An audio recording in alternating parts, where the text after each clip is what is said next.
حبيبنا وشفيعنا محمد بن عبد الله صلى الله عليه وسلم أما بعد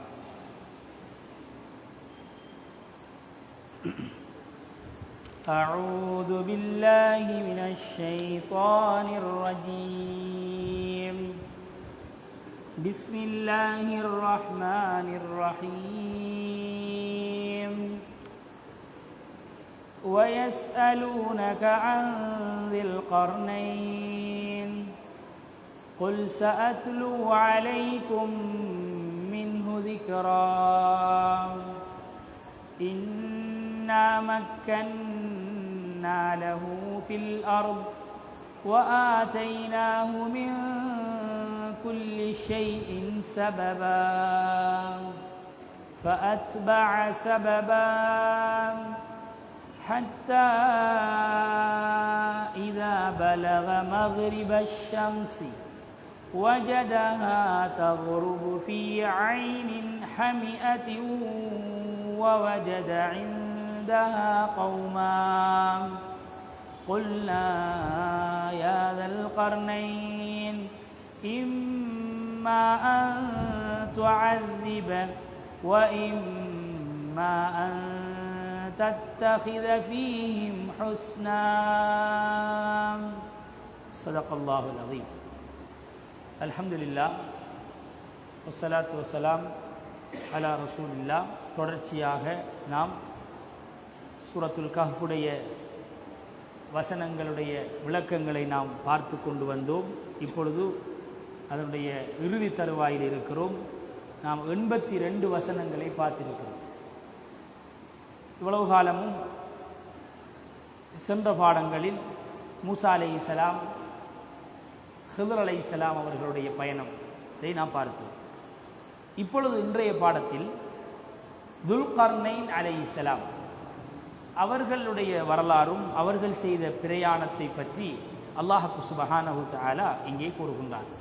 அதிலேதான் வயஸ்அலூனக an தில் கர்னைன், நபியே உம்மிடத்தில் துல்கர்னைன் அலைஹிஸ்ஸலாம் அவர்களை பற்றி உம்மிடத்திலே கேட்கின்றார்கள். நமக்கு தெரியும் என்ன கேள்வி என்றா, இந்த சூரா இறங்கியதற்குரிய காரணமே என்னென்றா, யகூதிகள் வந்து கேட்டார்கள் நபி ஸல்லல்லாஹு அலைஹி வஸல்லம் அவர்களிடத்தில் 3 விடயம் கேட்டாங்க. நபி அவர்கள், நீங்கள் உண்மையான நபியாக இருந்தால் 3 விடயத்துக்கு நீங்கள் பதில் சொல்லணும். முதலாவது கேட்ட கேள்விதான் கஹ்ஃப்வாசிகள் என்றால் யார், நம்ம படிச்சிட்டோம். இரண்டாவது கேட்டது ரூஹ் என்றால் என்ன, உயிர் என்றால் என்ன. உயிரை காட்டுங்க, உயிரை காட்டலாமா? உடம்பை காட்டலாம், தலையை காட்டலாம், உயிரை காட்டுங்க, உயிர் என்ன என்ன. மூன்றாவது கேட்ட கேள்விதான் துல்கர்னைன் அலைஹிஸ்ஸலாம் அவர்கள் என்றால் யார். இப்பொழுதுதான் நபி ஸல்லல்லாஹு அலைஹி வஸல்லம் அவர்கள் சொன்னார்கள், நான் நாளைக்கு சொல்றேன் என்றாங்க. இன்ஷா அல்லாஹ் சொல்லல. அங்க போனா 15 நாள், இன்னும் ஒரு ரிவாயத்தில் 40 நாள் ஜிப்ரீல் அலைஹிஸ்ஸலாம் அவர்கள் வஹி கொண்டு வரவில்லை. நபி ஸல்லல்லாஹு அலைஹி வஸல்லம் அவர்களுக்கு ரொம்ப கவலை. அப்பொழுதுதான் 15 நாளைக்கு பிறகு ஜிப்ரீல் அலைஹிஸ்ஸலாம் அவர்கள் வந்து சொன்னார்கள், நீங்கள் இதற்கு பிறகு ஏதாவது சொல்வதாக இருந்தால் நாளைக்கு என்று சொல்லக்கூடாது, இன்ஷா அல்லாஹ் என்ற வார்த்தை சொல்ல வேண்டும் என்ற சம்பவம் படித்தோம். அந்த கேட்ட கேள்வியில் முதலாவது கஹ்ஃப்வாசிகள் யார் என்ற சம்பவம் முடிஞ்சு. இப்பொழுது துல்கர்னைன் அலைஹிஸ்ஸலாம் அவர்களை பற்றி உம்மிடத்திலே கேட்கின்றார்கள். விளைஞனே, சூரா ஆரம்பத்தில் வந்த கேள்விக்கு இப்போ பதில் வருகுதுங்க. கடைசியாக துல்கர்னைன் அலைஹிஸ்ஸலாம், இந்த துல்கர்னைன் அலைஹிஸ்ஸலாம் அவர்களுடைய பெயர் அல் குர்ஆனில் 3 தடவை வந்திருக்கிறது. அப்போ குர்ஆனில் அல்லாஹ்வுடைய இந்த வேதத்தில் ஒரு மனிதருடைய பெயர் வருகிறது என்றால் சாதாரணமான ஒரு மனிதர் இல்லை. அவர் ஒன்று அவர் நல்லது செய்து சாதனை படைத்திருக்கணும், அல்லது கெட்டது செய்து அவர் மிக அட்டூழியம் செஞ்சிருக்கணும். சாதாரணமான மனிதர்களுடைய பெயர் அல்லாஹ் குர்ஆனில் சொல்ல மாட்டார். அப்போ துல்கர்னைன் அலைஹிஸ்ஸலாம் அவருடைய பெயர் 3 தரம் வந்திருக்கு. இவர் சாதனையாளர். இவர் சாதனையாளர். அதே போன்று ஃபிரௌன் வேறு மாதிரி. ஏன் அவர் அட்டூழியம் செஞ்சு அத்துமீறி ஆகப்பெரிய பாவம் செஞ்சு மிக ஒரு பயங்கரமான ஒரு மோசமான ஆட்சி செய்த ஒரு மன்னர். அவர் உதாரணம் யாருக்கு? மோசமான ஆட்சி செய்யக்கூடியவர்களுக்கு உதாரணம் ஃபிரௌன். நல்ல சாதனை படைக்கக்கூடிய ஆட்சியாளருக்கு உதாரணம் யாரு? துல்கர்னைன் அலைஹிஸ்ஸலாம். ஆகவே அல்லாஹ் குர்ஆன்ல இந்த துல்கர்னைன் அலைஹிஸ்ஸலாம் அவங்கள பற்றி 3 தடவை சொல்லியிருக்கிறார் என்றால் அவர் எவ்வளவு பெரிய ஒரு சாதனையாளர். இப்போ நாம் எல்லாரும் யோசிக்கவே இல்லையா, நம்மளோட பேர் எங்கே வரணும்? கின்னஸ் புத்தகத்தில் வரணும், அல்லது வேறு எங்கேயாவது நம்மளோட பேர் பத்திரிகையில் வரணும், அல்லது ஃபேஸ்புக்கில் வரணும், நாம் எல்லாம் யோசிக்கணும். ஆனால் இந்த துல்கர்னைன் அலைஹிஸ்ஸலாம் அவருடைய பெயர் அல் குர்ஆனில் மீட்டி வந்திருக்கிறது என்றால் அவர் எவ்வளவு ஒரு சாதனையாளராக இருந்திருப்பார். அதைத்தான் அல்லாஹ் சொல்கிறான், وَيَسْأَلُونَكَ عَنْ ذِي الْقَرْنَيْنِ. இந்த துல்கர்னைன் அலைஹிஸ்ஸலாம் அவர்களை பற்றி உம்மிடத்திலே அவர்கள் கேட்பார்கள். குல், நபியை நீங்கள் சொல்லுங்கள், சஅத்லு அலைக்கும் மின்ஹு திக்ரா. அவரை பற்றி இப்பொழுது நான் குர்ஆனிலே ஓதி காட்டுகிறேன் என்று நீங்கள் சொல்லுங்கள். இந்த துல்கர்னைன் அலைஹிஸ்ஸலாம் அவர்கள் வேறு, இஸ்கந்தர் வேறு. இஸ்லாக்க என்ன செய்வாங்கண்டா, துல்கர்னைன் அலைஹிஸ்ஸலாம் அவர்களை தர்ஜுமா செய்யும் பொழுது, மொழிபெயர்க்கும் பொழுது இஸ்கந்தர் அப்படி என்று மொழிபெயர்ப்பார்கள். அது பிள்ளை. துல்கர்னைன் என்பவர் முஸ்லிம், இஸ்கந்தர் என்று சொல்லக்கூடியவர் காஃபிர். இஸ்கந்தர் என்று அவருக்கு பெயர் வைக்கப்பட்டது என்றால் அவர் இஸ்கந்தரியா என்ற ஒரு ஊரை கட்டி எழுப்பினார். அதனால் அவருக்கு பெயர் இஸ்கந்தர். அவர் வேறு, துல்கர்னைன் அலைஹிஸ்ஸலாம் என்பது அவர் வேறு. இவருக்கு கர்னைன் என்று பெயர் வைக்கப்பட்டது. துல்கர்னைன் என்று இவருக்கு பெயர் வைக்கப்பட்டதுடைய காரணம் என்ன என்றால், உலமாக்கள் 2 விதமான கருத்தை சொல்கின்றார்கள். ஒன்று, இவர் கிழக்கு மேற்கு என்ற இந்த 2 பகுதிக்கு உட்பட்ட உலகத்தை ஆட்சி செய்தவர் என்றதால் 2 பகுதிக்கு சொந்தமானவர், உலகத்தை ஆட்சி செய்தவர் என்றதால் அவருக்கு துல்கர்னைன். 2வது கருத்து, அவர் ஒரு அரசர், அவர் ஒரு கிரீடம் வச்சிருந்தார். அந்த கிரீடத்தில் 2 கொம்பு இருந்துச்சாம். கர்ணண்டா கொம்பு, 2 கொம்பு இருந்துச்சு. அதனால் அவருக்கு துல்கர்னைன் என்று பெயர் வைக்கப்பட்டதாக உலமாக்கள் அங்கே எழுதுகின்றார்கள். இவர் ஒரு நபியா என்றால் இவர் ஒரு நபி அல்ல. துல்கர்னைன் அலைஹிஸ்ஸலாம் அவர்கள் ஒரு நபி அல்ல. அவர் ஒரு அல்லாஹ்வுடைய ஒரு இறைநேசர், ஒரு சாலிஹான ஒரு மனிதர், ஒரு ஆட்சியாளர். இந்த உலகத்தை ஆண்டவர்கள் 4 பேர், 2 முஸ்லிம், 2 காஃபிர். முஸ்லிம்கள் யாரு? ஒன்று சுலைமான் அலைஹிஸ்ஸலாம், 2வது துல்கர்னைன் அலைஹிஸ்ஸலாம். 2 காஃபிர்கள், ஒன்று நும்ரூத், 2வது புக்தனஸர். ஃபிரௌனுக்கு முழு உலகத்துடைய ஆட்சியும் கொடுக்கப்படலை. ஃபிரௌனுக்கு இருந்த ஆட்சி மிஸ்ருடைய ஆட்சியா. அந்த ஆட்சி கொடுக்கப்பட்டே இவ்வளவு ஆடித்தார். ஆனால் நும்ரூத் இருக்கானே, அவர் உலகத்துடைய ஆட்சி கொடுக்கப்பட்டவர். அப்போ இப்ராஹிம் அலைஹிஸ்ஸலாம் அவர்கள் எவ்வளவு கஷ்டத்தை அனுபவிச்சுப்பாங்க. மிஸ்ருடைய ஆட்சி கொடுக்கப்பட்ட ஃபிரௌனுக்கு முன்னால் மூசா அலைஹிஸ்ஸலாம், பனு இஸ்ரவேல்கள் எவ்வளவு கஷ்டப்பட்டாங்க. ஆனால் இந்த நும்ரூத் முழு உலகத்துடைய ஆட்சி கொடுக்கப்பட்டவன். அல்லாஹ் அவன் அழிவு எப்படி வச்சான் தெரியுமா? அவன் இருந்த ஆட்சிக்கு கூட கதிரை தானே, அந்த கதிரையில் வச்சு அல்லாஹ் அழிச்சிட்டான். அவரை சபைக்கு வருவாங்க. நும்ரூத்துடைய சபைக்கு வாராக்கள் ஒரு கிஃப்ட் கொண்டு வரணும். என்ன கிஃப்ட் தெரியுமா? போட்டுக்கு வார ஸ்லீப்பரை களத்துக்கு வந்து அவரை தலையில் அடிக்கணும். இதுதான் கிஃப்ட். ஆட்சி, அதிகாரம் என்று யாரையும் மதிக்கலை. கொஞ்சம் அதிகாரம் வந்த உடனே, கொஞ்சம் பவர் வந்த உடனே பழசெல்லாம் மறந்துட்டார். சும்மா ஒரு சாதாரணமான ஒரு ஊருடைய ஒரு நாட்டுடைய ஒரு ஜனாதிபதி ஒரு ஆட்சி கிடைச்சாலே இந்த ஆளை பிடிக்கலாம். இப்ராஹிம் அலைஹிஸ்ஸலாம் அவர்களுடைய காலத்தில் வாழ்ந்த இந்த நும்ரூத் எப்படி இருந்திருப்பார்? அல்லாஹ்வின் நல்லடியார்களே, அல்லாஹ் சுப்ஹானஹு வ தஆலா அந்த ஆட்சியை அழிக்கிறதுக்கு என்ன செஞ்சாங்க தெரியுமா? ஒரு கொசுவை தான் பயன்படுத்துறாங்க. ஒரு கொசு அவரை மூக்குள்ளால வச்சு, மூக்குள்ளால போன கொசு வேற இல்லை, தலைக்குள்ள மூளைக்குள்ள, இது உள்ளுக்கு போய் சுத்திக்கிறீங்க.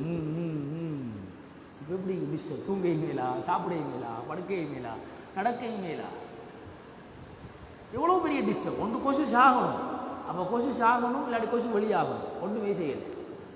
அதனால தான் வாராக்கள் இவர் அடித்து அடித்து அடித்து அடித்து அடித்து இவர் கீழே வாராக்கள் என்ன செய்யறேன்னு சொன்னால் வந்து அடிக்கிறவருக்கு. எப்படி அல்லாஹ் இறுதி முடிவை அடி வாங்கி செருப்பால் அடி வாங்கி அவன் ஆட்சி பீடத்திலே அல்லாஹ் நாசமாயிட்டார். புக்தனசர் இவரும் ஒரு காஃபிர், இவரும் உலகத்துடைய ஆட்சி. இவன் என்ன செஞ்சான் தெரியுமா? யகூதியத்தை அழிச்சான், தௌராத் வேதத்தை பத்த வச்சுட்டார். அவர் ஒரு கிறிஸ்தவம் பண்ண அப்ப தௌராத்துக்கு எதிராக செயற்பட்டார். இந்த 4 பேர்களும் உலகத்தை ஆட்சி செய்தவர்கள். இந்த துல்கர்னைன் அலைஹிஸ்ஸலாம் தானே அவர் மௌத்தாகக்குள்ள வசியத் செஞ்சாருன்னு தெரியுமா? இந்த ஜனாசாவை நீங்கள் கொண்டு போகல, இந்த கையை என்ற வகுத்தில் வச்சு கட்டி கொண்டு போக வேண்டாம், என்னுடைய 2 கையையும் வெளியில் போட்டு மக்களெல்லாம் பார்க்கறதுக்கு என்ற ஜனாசாவை கொண்டு போகணும். ஏன் காரணம் என்றால், முழு உலகத்தை ஆட்சி செய்த நானும் வெறுங்கையோட தான் பாப்பா போகிறேன், வெறுங்கையோட தான் போகிறேன். எல்லாருக்கும் இதுதான் நிலைமை. நாம் உலகம் உலகம் துனியா துனியா புள்ள குட்டி பேரன் என்று நாம் ஓடித்திருந்தோம். கடைசியாக எல்லாரையும் விட்டு விட்டு நாம் தனியே தான் போவோம். எந்த அளவு சொல்லுவாங்கன்னா, கவலையான விஷயம், ஜனாசாவை கொண்டு போக்கல, வீட்டிலிருந்து போக்கல ஒரு பாயால் சுற்றி கொண்டு போகிறாங்க. உண்மையிலையா? அப்படித்தானே? ஒரு பாயால் சுற்றி கட்டி எடுத்துட்டு போகிறாங்க. அந்த பாயையும் எடுத்துட்டு தான் போகிறாங்க. அந்த பாயையும் நம்மளோட கபருக்குள்ளே வைக்கிறதில்லை, அது புதுப்பாய் என்று கொண்டு வந்து பள்ளியில் வச்சிருக்கு, வீட்டை வச்சிருக்கு, இன்னொரு இடத்த யூஸ் பண்ணுறாங்க. அப்போ பார்த்தீங்களா, நம்மளை சுத்திக்கு போன பாயையும் கூட உருவி கொண்டு வந்தாச்சு.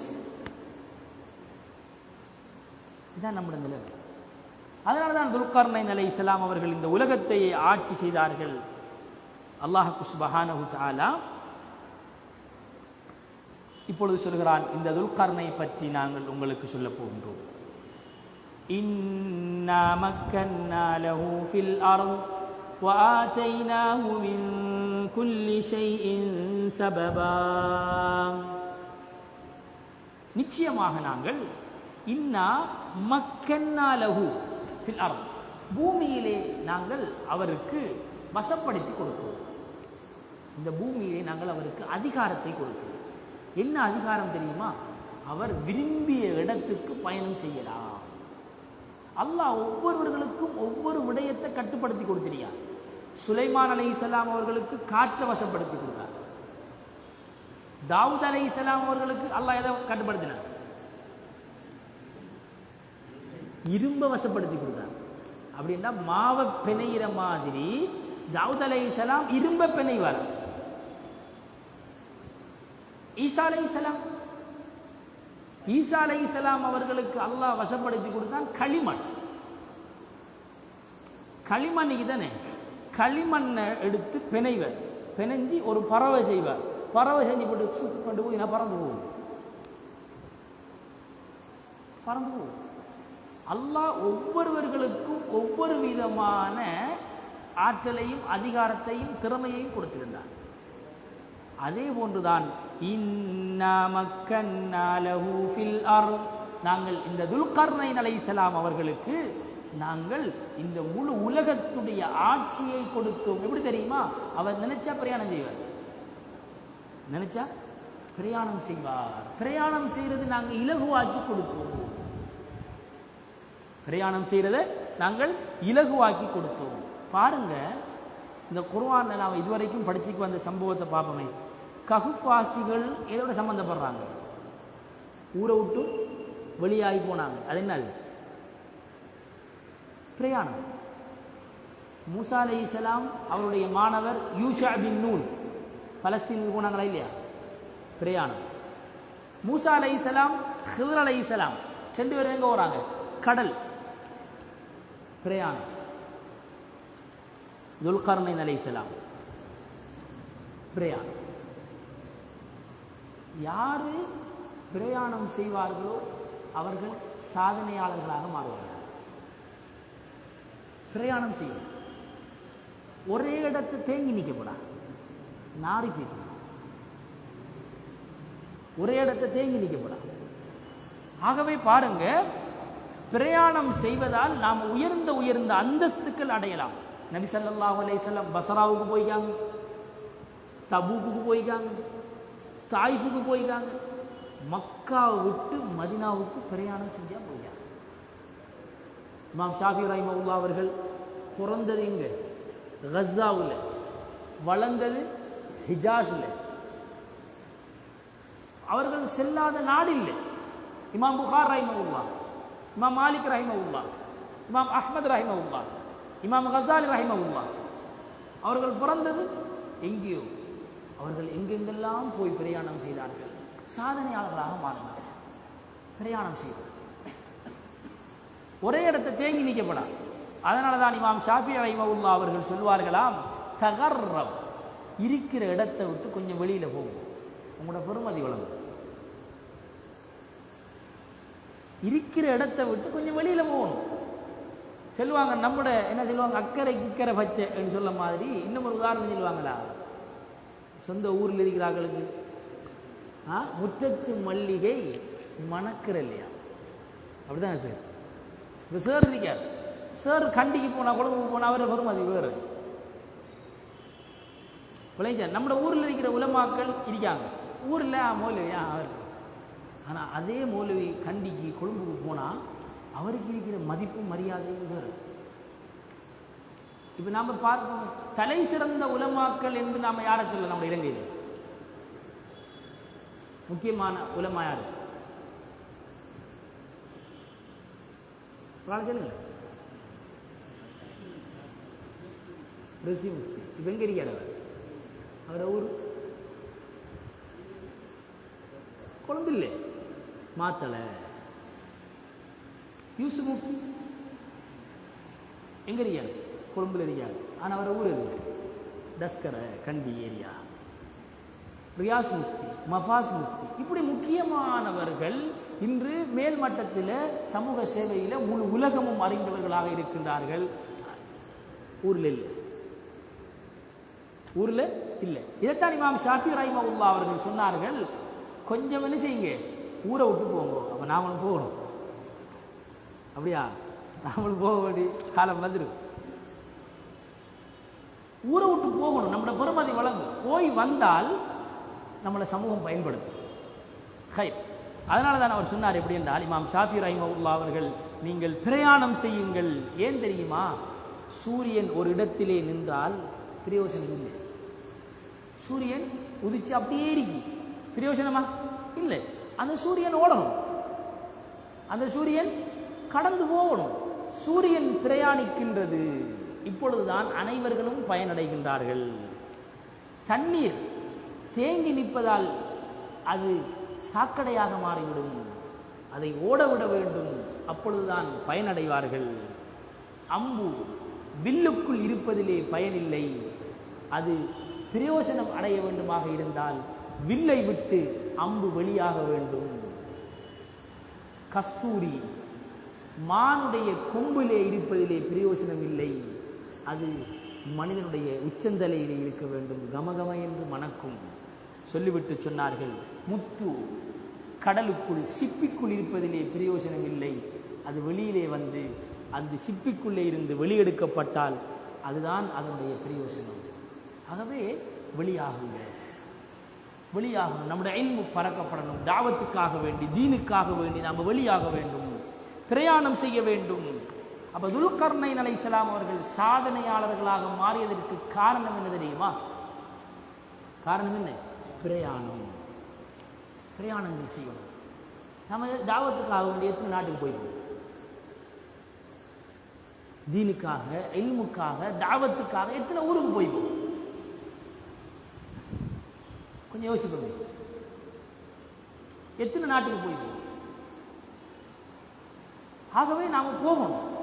நாம் போனால் அல்ஹம்துலில்லாஹ் பல பிரயோஜனங்களை அடைந்து கொள்ளலாம், சாதனையாளர்களாக மாறலாம். இப்போ நம்ம கூட இல்லை பிரச்சனை என்னென்னா, ஊரை விட்டு போகிறதுக்கு மருந்து இல்லை.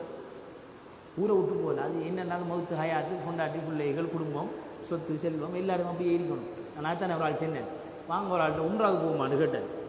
அதுக்கு அவர் என்ன செய்யணும் வேணை பதில், வளவுக்குள்ளே தண்ணி அடிக்க ஆளுங்கயா உம்ராவுக்கு போகுமாங்க என்று சும்மா கூப்பிட்டதுக்கு வளவுக்குள்ளே தென்னை மரத்துக்கு தண்ணி அடிக்கிறதுக்கு ஆள் இல்லையா?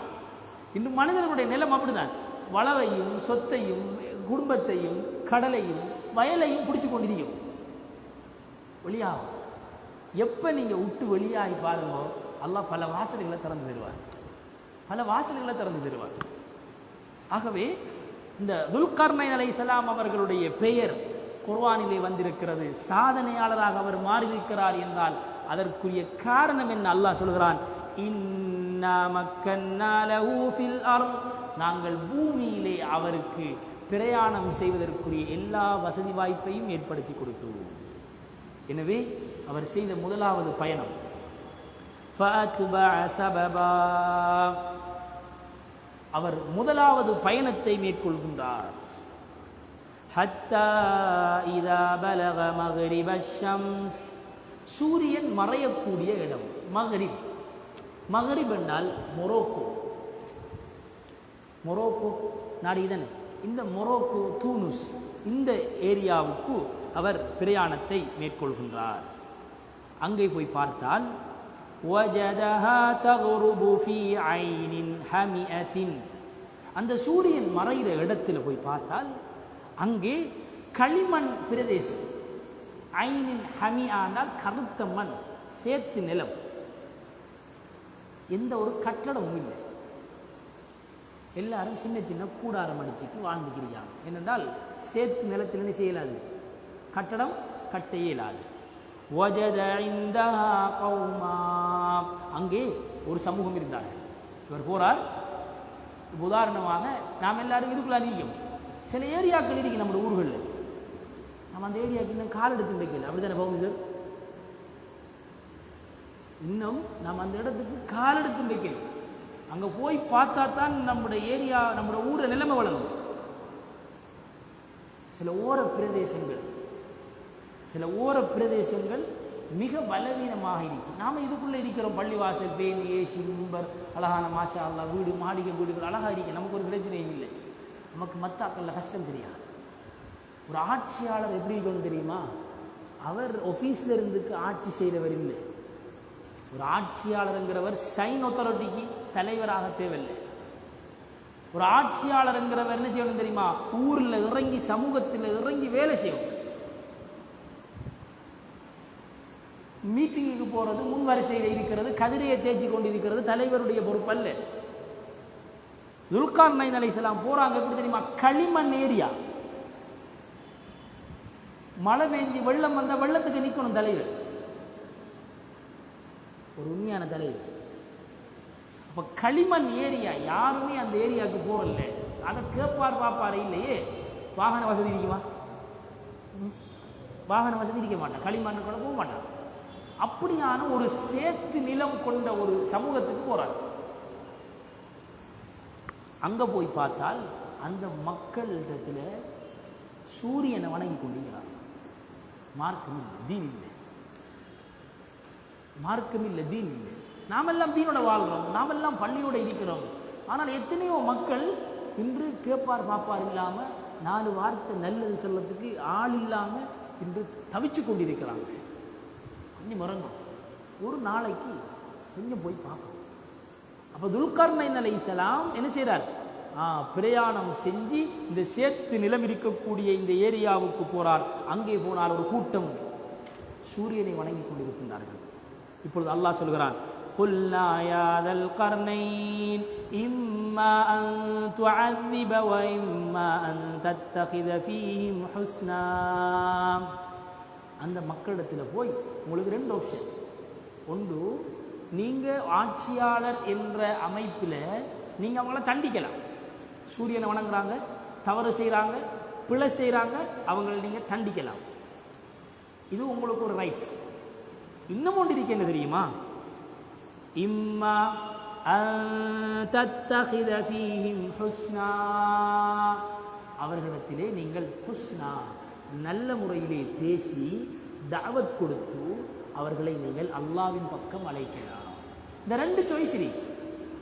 நீங்கள் எதை தேர்ந்தெடுக்கிறீங்களோ அது உங்களோட விருப்பம். உண்மையிலே இன்று சட்டம் போகிறதுக்கு ஆக்கள் இருக்கு. சட்டம் போகிறதுக்கு, திருத்துறதுக்கு, கத்துறதுக்கு, நோட்டீஸ் எழுதுறதுக்கு ஆக்கள் இருக்கு. நல்லது செல்லத்துக்கு ஆக்கள் இல்லை. ஒரு தலைவரிடத்தில் இருக்க வேண்டிய முக்கியமான பண்பு என்ன தெரியுமா? ஒன்று தகுதி, 2வது அன்பு. மக்களை நேசிக்கும். மக்கள் என்றால் எல்லாரும் மக்கள் தான், எல்லாரும் மக்கள். ஆகவே அந்த துல்கர்னைன் அலைஹிஸ்ஸலாம் அவர்களை பார்த்து அல்லாஹ் சொல்கிறான், நீங்கள் தாவத் கொடுத்து மக்களை நல்வழியின் பக்கம் நீங்கள் அழையுங்கள். இன்னும் நாம் கல்விக்காக, இல்முக்காக எவ்வளவோ சேவைகள் நடக்குது. உண்மையிலே சேவைகள் எங்கே நடக்கணும் தெரியுமா?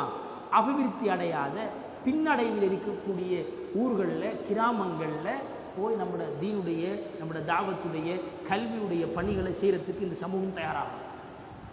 இன்று எல்லாரும் படம் காட்டுறதுக்கு ரெடி, எல்லாரும் படம் காட்டுறாங்க. ஆனால் இறங்கி வேலை செய்யறதுக்கு தயார் இல்லை. கவலையான விஷயம். சமூகம் தயாராகும். அப்படி இல்லை என்று சொன்னால் ஒரு பக்கம் அப்படியே கரையான் அடித்த மாதிரி சமூகம் அப்படியே பாழடைஞ்சு போய்க்கிறோம். அதனால தான் துல்கர்னைன் அலைஹிஸ்ஸலாம் உலகத்துடைய ஜனாதிபதி. அந்த ஜனாதிபதி அல்லாஹ் அனுப்புறான் உலகத்துடைய தொங்கலுக்கு. சூரியன் மறையிற இடம் நம்முடைய கொழும்பு இல்லை, நம்முடைய மேற்கு சூரியன் மறையிற இடம் இல்லை. முழு உலகத்துடைய சூரியன் மறைகிற உலகத்துடைய தொங்கல் மொரோக்கோ, தூனிஸ், இந்த பகுதிகளில் மக்கள் போக்குவரத்து எந்த ஒரு வசதியும் இல்லாத களிமண் பிரதேசம். இந்த இடத்துக்கு போகும். இந்த இடத்துக்கு போய் மக்களுக்கு தாவத் கொடுங்க. அல்லாஹ் நல்லா பாருங்க, குர்ஆனுக்குள்ளே எவ்வளோ விஷயம் இருக்கு. இன்று இதை எடுத்து நடந்தால் இந்த சமூகம், நான் சும்மா யோசிக்கிறேன், இந்த பெரிய நம்மளோட புதுப்பள்ளியில் நம்மளோட மக்கள் எல்லாரும் ஒன்று சேர்ந்து இப்போ ஒரு வருஷமாக தஃப்சீருடைய கிளாஸ் நடக்குது. ஆரம்பிக்கும் பொழுது இந்த பள்ளிவாசல் இருந்த செழிப்புக்கும் இப்போ ஒரு வருஷத்தால் இருக்கக்கூடிய செழிப்புக்கும் வித்தியாசம் இருக்கு. ஓமா இல்லையா கலிமாஜி? இருக்கே இல்லையா? ஆரம்பத்தில் நான் சும்மா யோசிக்கிறேன், மிம்பர் கட்டுப்பட்டுருக்கு, எவ்வளவு செழிப்பு, அக்கரபத்தில் எல்லாருக்கும் சந்தோஷம், எல்லாரும் வந்து பார்த்துக்கு போகிறாங்க. தஃப்சீர் கிளாஸ் ஆரம்பித்து குர்ஆனுக்காக வேண்டி நீங்கள் எல்லாரும் நேரம் கொடுத்து அல்லாஹ் என்ன செஞ்சான்? செழிப்பாக்கிறான். இன்ஷா அல்லாஹ் காலப்போக்கில் இந்த சூட்டுக்குள்ளே இல்லாமல் ஏசிலையும் தொழுகிறதுக்குரிய ஏற்பாடு எல்லாம் செஞ்சிருவான். உண்மை இல்லையா? பரக்கத். ஹுஸ்னா தாவத்து கொடுங்க, மக்களுக்கு நல்லது செல்லுங்க, மக்களுக்கு நல்லது செல்லணும். இதுதான் இன்று சமூகத்துக்கு மிக தேவையான ஒரு விடயம். இதைத்தான் அங்கே துல்கர்னைன் அலைஹிஸ்ஸலாம் அவர்கள் சொன்னார்கள். கால அம்மா மன் ظلم, யார் அநியாயம் செய்கிறார்களோ فسوف نعذبه, நாங்கள் அவர்களுக்கு அதாபு செய்வோம். இப்போ அல்லாஹ் சொல்லித்தான் என்ன தெரியுமா? நாங்கள் எல்லாரையும் தண்டிக்க மாட்டோம், நாங்கள் போய் கூப்பிடுவோம், நல்லது சொல்வோம். யார் கேட்காம எங்களை உதறி தள்ளிட்டு போகிறாங்களோ இப்போ நாங்கள் அதிகாரம் இருக்கும் பொழுது நாங்கள் அவர்களை தண்டிப்போம். ثم يرد إلى ربه فيعذبه عذابا نكرا, பிறகு அவர்கள் மௌத்துக்கு பிறகு அல்லாஹ்விடத்திலே அவர்கள் திருப்பப்படுவார்கள். அங்கே திரும்பி மறுமையிலும் அவர்களுக்கு மிகவும் மோசமான தண்டனை இருக்கிறது. உலகத்தில் அநியாயம் மட்டும் செஞ்சிருக்கிறார். ஆகப்பெரிய ஒரு அநியாயம் என்ன தெரியுமா? ஈமான இழக்கிறது. ஈமான இழக்கிறது இழந்துடப்படாது. எந்த ஒரு கட்டத்திலையும் ஈமான இழக்கப்படாது. உறுதியான நம்பிக்கை நம்முடைய உள்ளத்தில் இருக்கணும். நம்மளை படைச்ச அல்லாஹ்வை நம்ம நம்பி இறங்கி நாம் தீனுடைய வேலை செய்யும் பொழுது நிச்சயமாக அல்லாஹ் பெரும் ஒரு பரக்கத் செய்வான். ஆகவே அநியாயம் செய்தால் இந்த உலகத்திலும் தண்டனை, ஆகிரத்திலும் தண்டனை. பாவம் செஞ்சா மறுமையில தான் தண்டனை. அது அல்லாஹ் விரும்பினா மன்னிப்பான், விரும்பினா தண்டிப்பான். ஆனால் சமூகத்தில் நாம் என்ன செய்யக்கூடாது? யாருக்கும் அநியாயம் செய்துவிடக்கூடாது. யாருக்கும் அநியாயம் செய்துவிடக்கூடாது.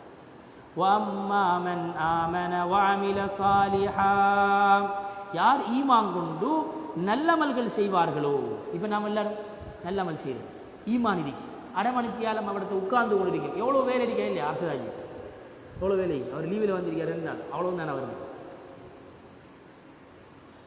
எவ்வளோ வேலை இருக்கு. நம்ம எல்லாரும் எல்லாத்தையும் அல்லாவுக்காக வேண்டி இஹ்திசாவோட குர்ஆனை படிக்கணும் என்று நாம் ஒரு அரைமணித்தியாலம் செலவழிக்கிறோம். இதுக்கு என்ன தெரியுமா? ஃபலஹு ஜஸாஅல் ஹுஸ்னா, இவர்களுக்குரிய கூலியாக சொர்க்கம். ஹுஸ்னா, ஹுஸ்னாண்டால் சொர்க்கம். அப்போ 2 விஷயம் தான் பாருங்க, சொர்க்கத்தை அடைஞ்சு கொள்ளத்துக்கு 2 விஷயம் செய்யும். ஒன்று ஈமான், 2வது நல்லமல். ஒன்று ஈமான், 2வது நல்லமல். அல்லாஹ் சுப்ஹானஹு தஆலா அங்கே சொர்க்கத்தை கொடுக்கின்றான். வஸனகூலு லஹு மின் அம்ரினா யுஸ்ரா, யார் ஈமான் கொண்டு நல்லமல் செய்வாரோ அவருக்கு இந்த உலகத்தில் நாங்கள் இலகுவாக எல்லாத்தையும் ஏற்பாடு செய்து கொடுக்கிறோம். இன்று வாயை திறந்த எல்லாரும் கஷ்டம் கஷ்டம் சொல்லலாம். என்ன காரணம்? ஈமான் நல்லமல் இருந்தால் நாங்கள் எல்லாத்தையும் லேசாக்குவோம். ஈமான் அமல் இல்லை, இப்ப தலைக்கு மேல வேலை, ஒழுங்கா தூங்கல, டென்ஷன். யார் அல்லாஹ்வுக்காக நேரம் கொடுப்பாரோ அல்லாஹ் சுப்ஹானஹு வ தஆலா அவரை உள்ளத்தை நிரப்புவார், அவரை வாழ்க்கையை செழிப்பாக்குவார்.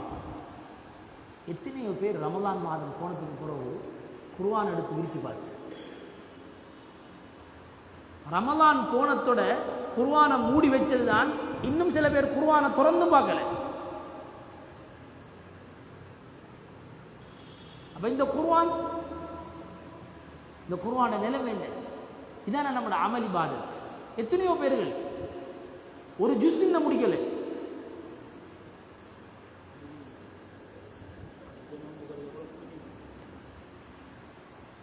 அல்லாஹ்வின் நல்லடியார்களே, ஆகவே ஈமான் இருந்தா அமல் செய்ய தூண்டும். ஈமான் இருந்தா அமல் செய்ய தூண்டும்.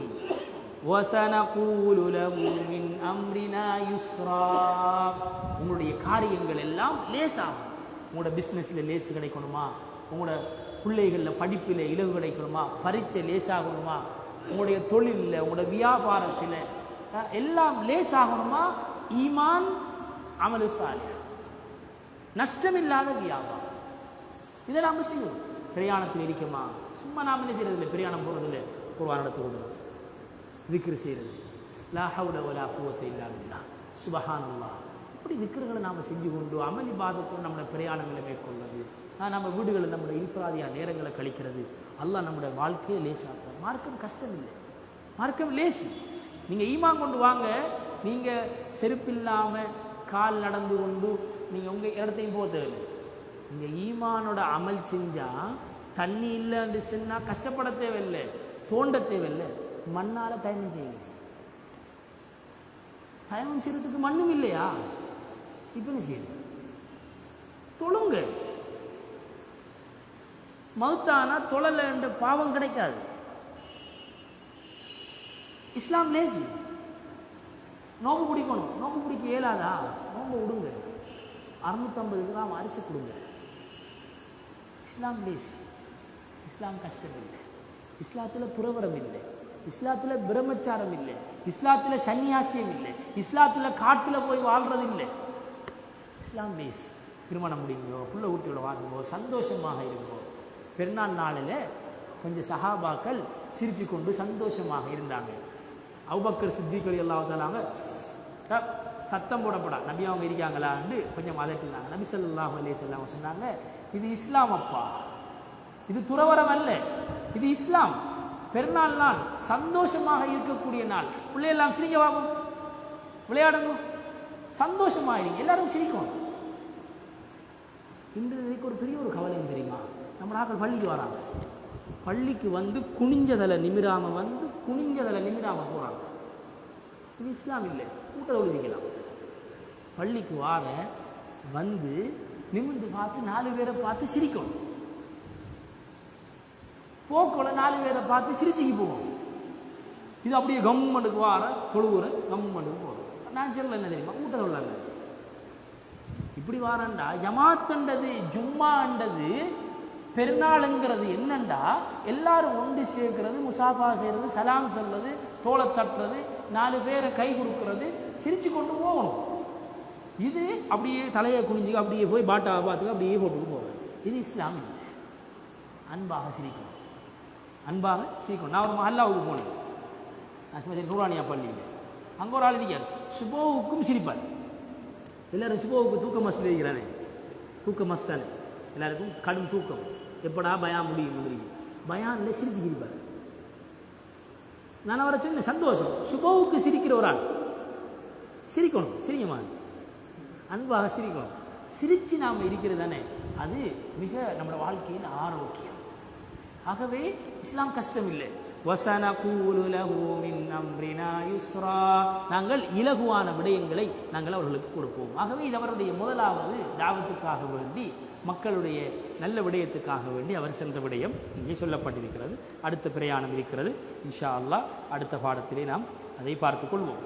ஆகவே இப்பொழுது நடந்த இந்த பாடத்திலிருந்து ஒரு கேள்வி. இந்த சூரத்துல் கஹ்ஃபிலே 4 வகையான பிரயாணம் சொல்லப்பட்டுச்சு. அது என்ன? இதான் கேள்வி. தெரிஞ்சாங்களோ? 4 வகையான பயணம்.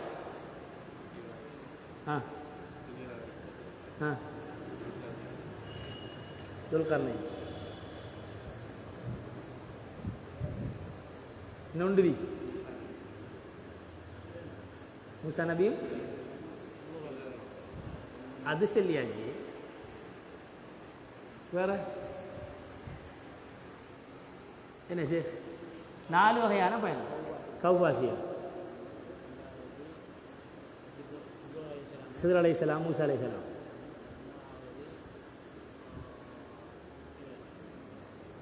துல்கர்னைன் அலைஹிஸ்ஸலாம்.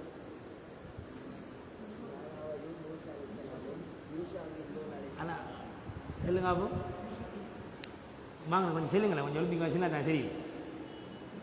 வாக்களுக்கு உஷாராக 4 சொல்லுங்க. அப்போ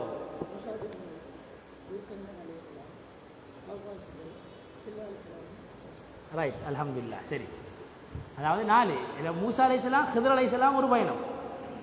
மூசா அலைஹிஸ்ஸலாமும் யூஷா பின் நூனும் பிரயாணம் கொண்டு போனாரா இல்லையா, இல்மை தேடி போனது. இப்போ 4 வகையான பயணம், அல்ஹம்துலில்லாஹ். அப்போ அவருக்கு நாம் கிஃப்ட் கொடுப்போமே இல்லா, ஹைர் இன்ஷா அல்லாஹ். அவருக்குரிய கிஃப்ட்டை கொடுக்குறதுக்கு நம்முடைய அரசுராஜி வந்திருக்கிற காலை போகிறோம். அவருக்கு பவுன் சார் வாங்க, வாங்க, நம்முடைய சார் வாங்க, சார் சேர்ந்து 3 கொடுங்க.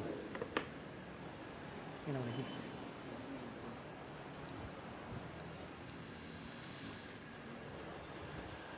வாங்க, வாங்க சார், வாங்க, வாங்க சார்.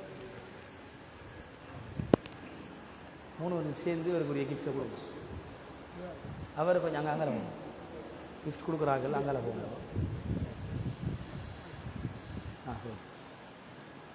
சரி, பாருங்க, மாஷா அல்லாஹ்.